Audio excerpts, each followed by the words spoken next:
کہ نکاح کے اندر میاں بیوی دونوں شریک ہیں، ایجاب و قبول دونوں کی طرف سے ہوا تھا اور دونوں برابر کے حقوق میں ایک بندھن کو باندھنے میں جب وہ شریک رہے، لیکن شریعت نے طلاق کا حق مرد کو دیا ہے، عورت کو نہیں دیا، جبکہ نکاح میں تو دونوں شریک ہیں۔ مرد نے ایجاب کیا تو عورت نے قبول کیا تو اختیار دونوں کی طرف آ جاتا۔ شریعت نے مرد کو طلاق کا اختیار دیا، عورت کو طلاق کا اختیار نہیں دیا۔ کیوں؟ اس کی بہت ساری وجوہات ہیں، اس کی بہت ساری حکمتیں ہیں، لیکن ایک بات، ایک تو عورت جذباتی ہے،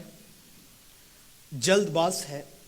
صحیح فیصلہ کرنے کی اس طرح صلاحیت نہیں رکھتی جس طرح مرد حالات کا مقابلہ کر سکتا ہے۔ تو عورت کو یہ اختیار نہیں دیا، مرد کو اختیار کیوں دیا؟ اس لیے کہ مرد ڈیسیژن میکر ہے، وہ الرجال قوامون علی النساء کا ٹائٹل رکھتا ہے، اس کو حاکم اسی لیے بنایا کہ اس کو اختیار بھی ساتھ میں دیا ہے۔ اور اگر میں یہ بات کہوں تو یہ مبالغہ نہ ہوگا کہ شریعت نے، دین نے مرد کو اختیار دیتے ہوئے مرد کی شخصیت پر اعتماد کیا ہے۔ اسے طلاق کا حق اس لیے نہیں دیا کہ وہ چوتھے دن کاغذ پکڑا کر کسی کی بیٹی کو فارغ کر دے، بلکہ اس کو اختیار اس لیے دیا کہ تو مرد ہے تو گھر کو چلا کر دکھا، تو مرد ہے تو تجھے اختیار دیا، تو گھر کو چلا کے رکھ، تیرے ہاتھ میں یہ باغ ڈور پکڑائی ہے۔ اور اگر مرد یہ صلاحیت نہیں رکھتا تو شاید پھر مرد جو وہ اختیار شریعت نے دیا تھا اس کا اعتماد اس نے کھو دیا۔ مرد کی تربیت میں یہ چیز رکھی جانی چاہیے کہ اس کو پتا ہو کتنا بڑا اعتماد ہے جو اللہ اور اس کے رسول کی شریعت نے میرے اوپر کیا، اور اس کو طلاق کا اختیار اس لیے دیا گیا کہ وہ گھر کو جوڑنے کا مزاج پیدا کرے، وہ ہر چیز کو، حالات کو برداشت کر کے بھی گھر کے جوڑنے کا جب وہ عملاً اقدامات کا راہ جو ہے وہ رستہ اختیار کرے گا تو اس سے گھر جڑے گا۔ اب وہ کون سی چیز ہے جو مرد کو گھر جوڑنے میں اس کی بہترین تربیت کی ضامن ہے؟ تو میں یہ آپ سے کہوں گا کہ جو اختیار شریعت نے دیا ہے، جب اختیار دیا جاتا ہے تو اس وقت فیصلے کا اختیار اس شخص کے پاس ہوتا ہے جو اچھا ڈیسیژن میکر ہے۔ جو فیصلہ کرنا ہی نہیں جانتا وہ اختیار کا غلط استعمال کرے گا۔ اگر طلاق کی ریشو بڑھ رہی ہے تو اس کی وجہ یہ ہے کہ جس کے پاس اختیار ہے وہ اس تربیتی مراحل سے گزرا ہی نہیں ہے جو اختیار اس کو دے دیا گیا۔ کاش ہم اپنی اولادوں کو نکاح کے بندھن میں باندھنے سے پہلے یہ والی چیز، یہ ایبلٹی، یہ خوبی ان کے اندر پیدا کر دیتے کہ وہ اچھے ڈیسیژن کی طرف آنے کا اور اچھے فیصلہ کرنے کی صلاحیت رکھتا ہو۔ اور صرف ایک خوبی آپ اپنی اولاد میں پیدا کر دیں کہ وہ ایک اچھا ڈیسیژن میکر بن جائے، وہ ایک اچھا فیصلہ کرنے کا اختیار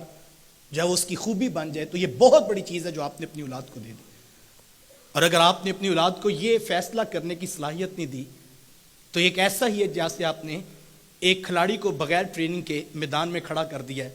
اور اختیار اس کو دے دیا ہے۔ جب اختیار ہے، ٹریننگ نہیں ہے، تربیت نہیں ہے تو نتائج بہت جو ہے وہ نقصان دہ ہوں گے۔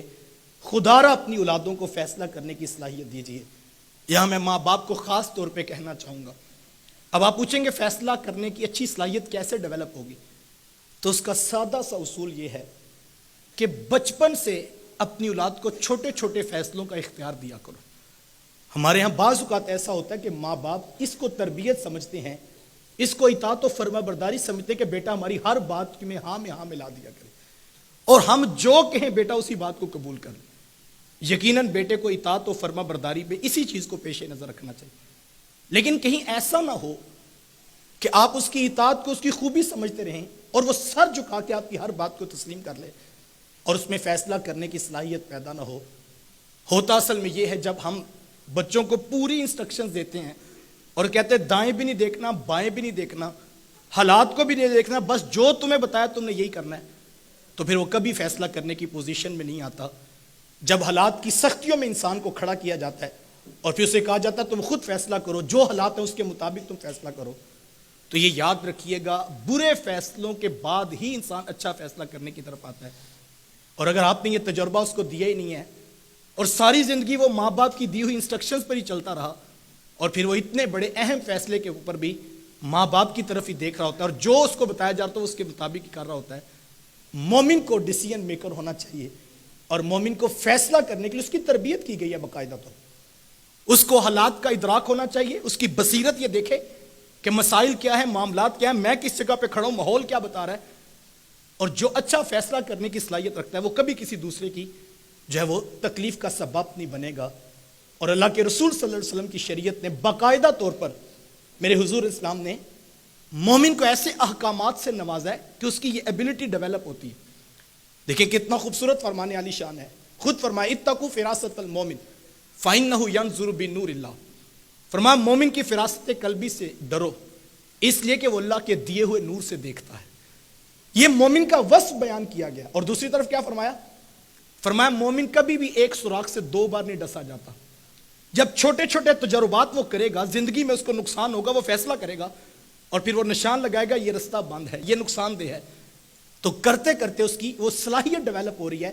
اس کو زندگی کے تجربات سے گزارا جا رہا ہے، اس کا ایک نظریہ بلڈ اپ ہو رہا ہے، اور اس کو وہ اختیار جو ملتا ہے اس کے وہ فیصلوں پر، نتائج پہ غور کرتا ہے۔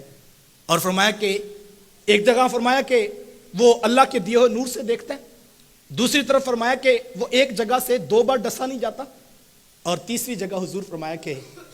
مومن کے کوئی 2 دن ایک جیسے نہیں ہوتے، اس کا ہر آنے والا دن پچھلے دن سے بہتر ہوتا ہے۔